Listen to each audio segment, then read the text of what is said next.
Hey guys, alright, today we are watching another Epic History TV video, this time Napoleonic Wars, the Battle of Waterloo, 1815.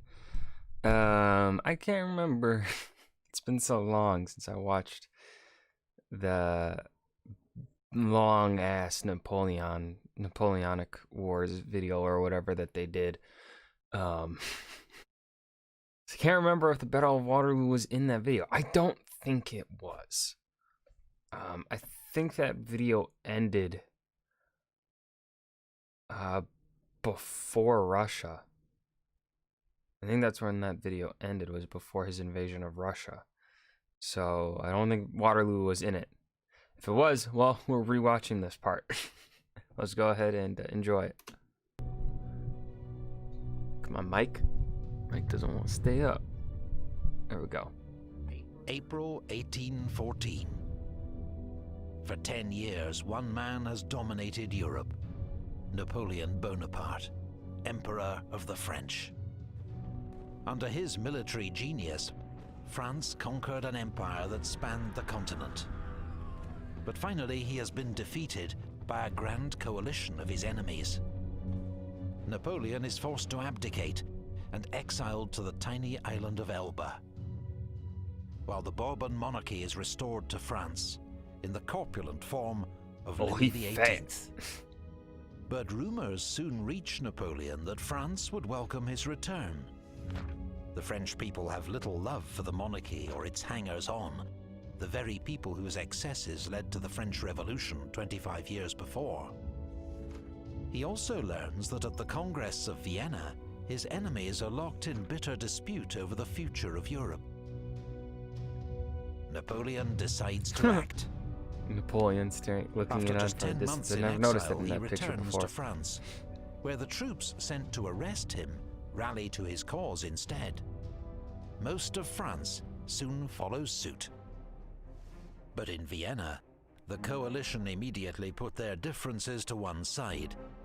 They declare Napoleon an outlaw and mobilize their forces for war. Napoleon knows he must act boldly before the coalition launches a coordinated invasion of France. He counts on winning a quick victory and then negotiating peace from a position of strength. He targets the coalition armies within easiest reach: Prince Blücher's Prussian army and the Duke of Wellington's Anglo-Allied army, both camped in Belgium.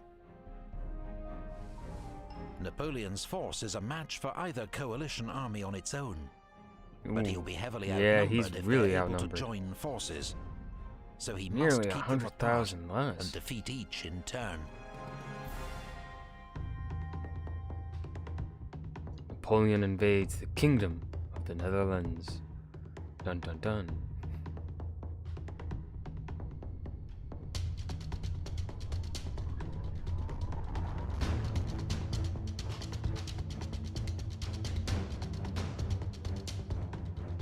Yo, their fucking animation, bro. What?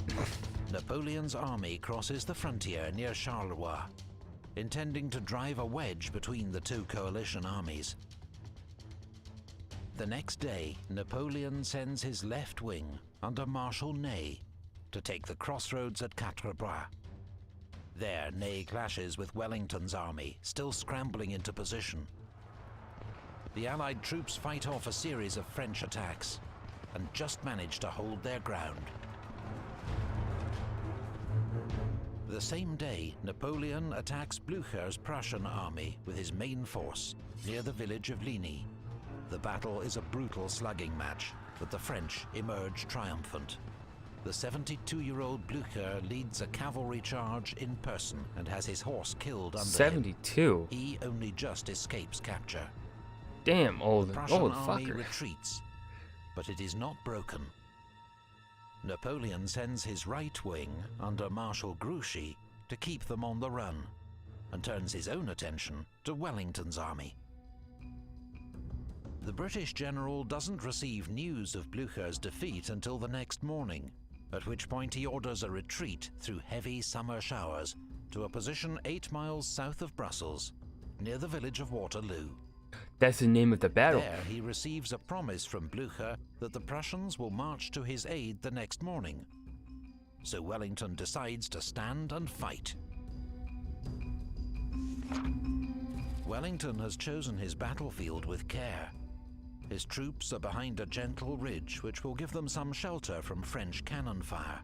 His right flank is anchored on the farmhouse of Hougoumont, his centre on the farm of La Haye-Sainte, and his left on the farm of Papelotte. All three are fortified and garrisoned with elite troops. Nice.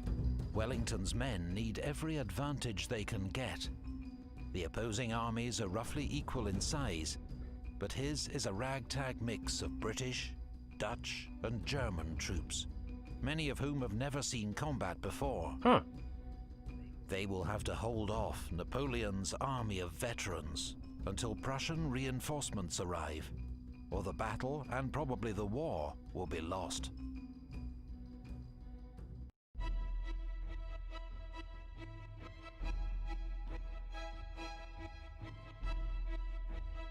Sunday dawns bright and fair. Napoleon has ordered Marshal Grouchy to pursue the Prussians and keep them busy, while he defeats Wellington's army at Waterloo and opens the road to Brussels.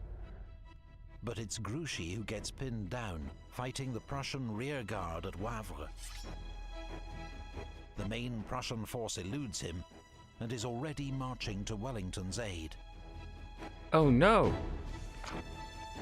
At Waterloo, Napoleon delays his attack, waiting for the ground to dry, which will make movement easier for his troops. But the lost hours will later prove costly. The battle begins around 11 a.m., when Napoleon orders a feint against Wellington's right flank at Hougoumont. He hopes Wellington will commit his reserves here, drawing them away from the centre, where the main blow will fall. But Hougomont's British and German defenders cling on desperately throughout the day. At one point, the French force their way through the main gate, but it's shut behind them, and the intruders are all killed. Oh shit. Wellington later calls it the decisive moment of the battle. Around noon, 80 French cannon open fire against the main Allied line.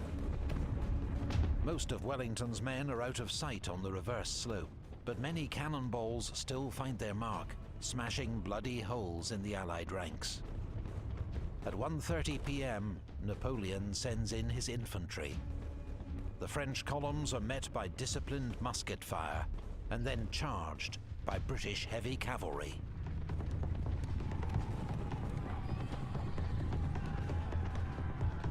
The French attack disintegrates as Napoleon's men try to save themselves from the crushing hooves and flashing sabres. Scores of Frenchmen are ridden down, and 2 of their famous Eagle standards are captured. But the British cavalry, exhilarated by success, charge too far. They become scattered, their horses blown. At their most vulnerable, they're countercharged by French cavalry and suffer terrible losses. Among the dead, Major General Sir William Ponsonby, commander of the Union Brigade. Well, that's a pretty rough blow, Around losing 4 a p.m., commander like Marshal that. Ney thinks But, he sees the Allies you know, the begin to retreat, Anglo-Allied leads a army mass still is going to cavalry win this charge battle. to drive home the If advantage. history tells me anything. But Ney is wrong. The Allied infantry are ready, formed in hollow squares with bayonets fixed.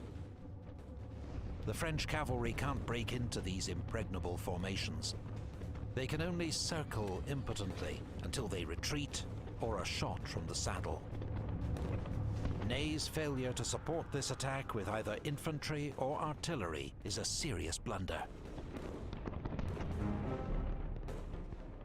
Meanwhile, Blücher's Prussians have begun to arrive.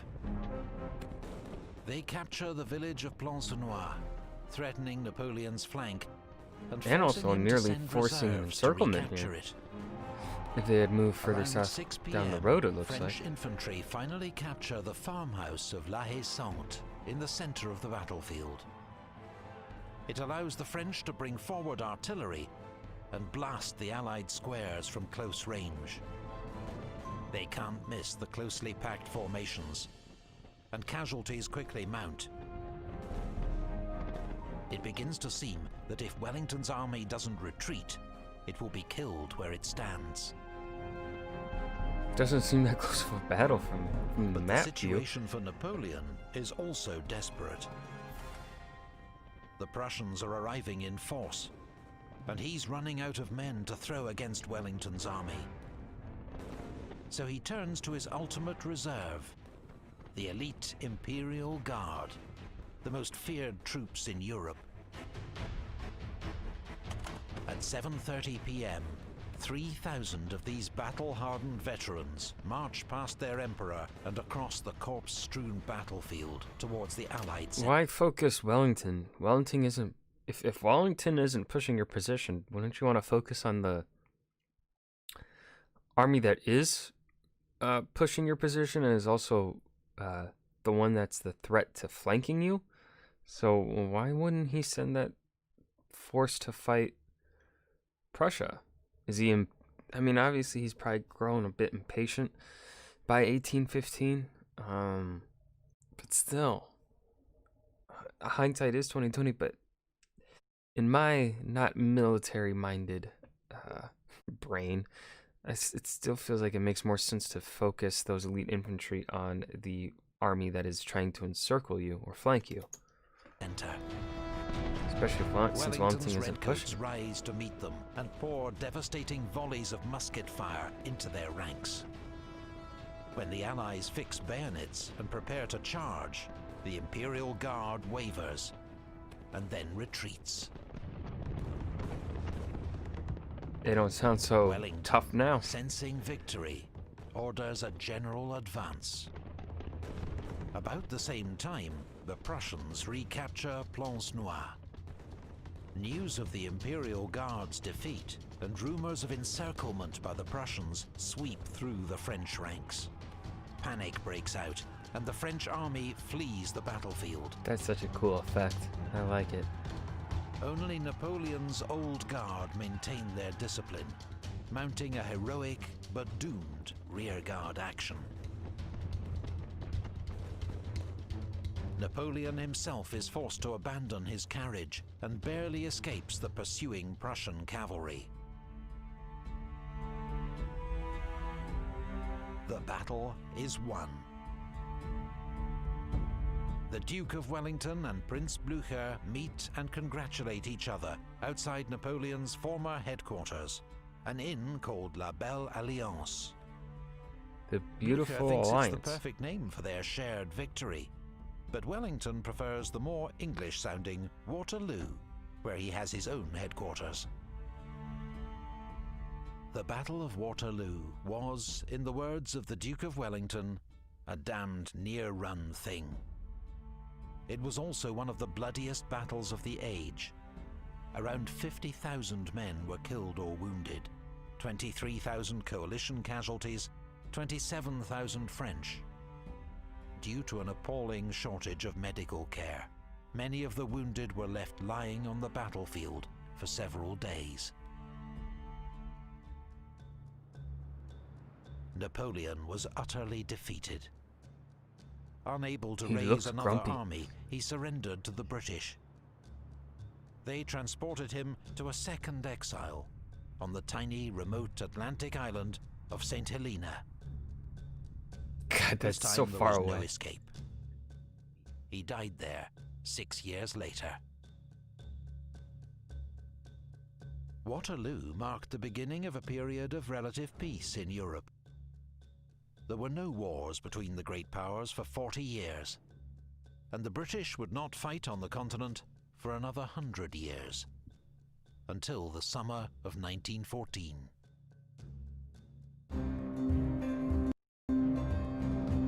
"40 years after the battle, a pioneer in the new art of photography captured these remarkable images. They're veterans of Napoleon's armies, by then all old men in their 70s and 80s. Huh.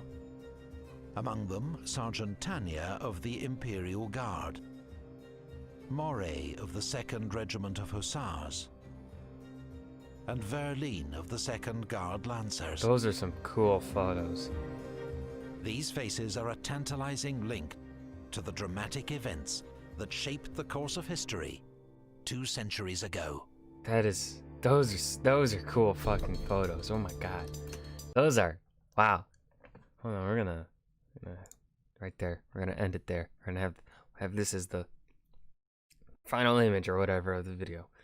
Damn. Yeah. Pretty decent video. Their animation, of course, is top quality. But as you guys know, I am not a battle historian, so it's really hard for me to really comment on these kinds of things, but I know you guys like them. I mean, I enjoy them too. They're just tough to comment on when you don't really know much about military tactics. I mean, yeah, I know military tactics from like the Total War games, board games, and other grand strategy games, whatever. But those don't really translate to real world fighting, of course, because that's coded AI that has certain behavior, whereas humans don't behave like that. But yeah, this was a good video. I hope you guys enjoyed. Remember to leave a suggestion down below for what you want to see me react to next, and I will see you guys in the next video. Peace.